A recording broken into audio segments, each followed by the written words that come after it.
Right now, almost every message you send, every video you stream, travels not through the sky, but along a glass thread thinner than a garden hose, resting in total darkness on the ocean floor.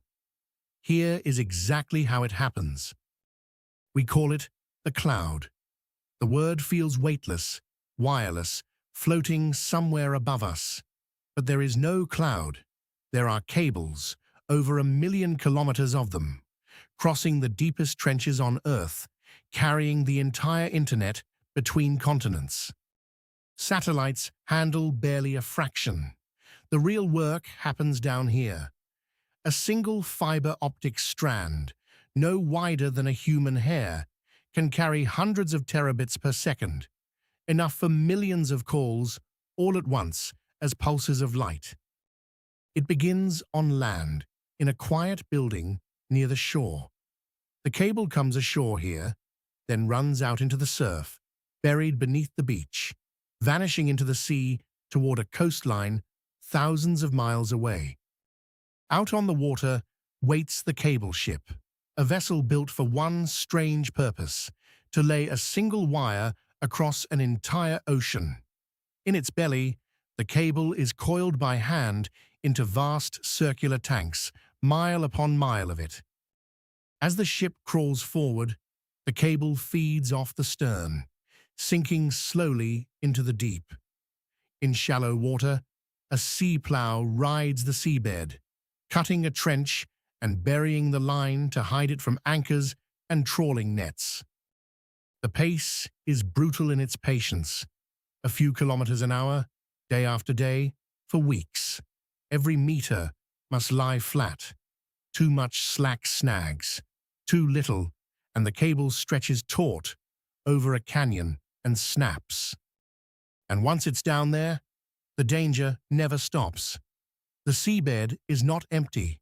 It's a battlefield of ship anchors, dragging nets, shifting sediment, and the occasional curious shark, drawn to the faint electrical hum. Most breaks come from us, an anchor dragged across the wrong patch of seabed, a fishing trawler scraping the bottom.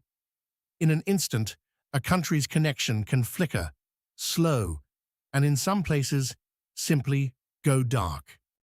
Then there are the forces we can't blame on anyone.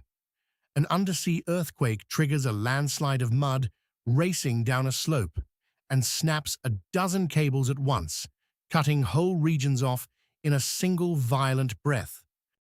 And increasingly, the breaks aren't accidents. In tense waters, cables have been severed near where warships and shadowy vessels linger. A wire on the seabed is a target, silent, unguarded, and devastating to lose. When a cable dies, alarms ring in a monitoring station on shore. Engineers measure the exact distance to the fault by timing how light bounces back from the break. Somewhere, hundreds of miles out, the world has come apart.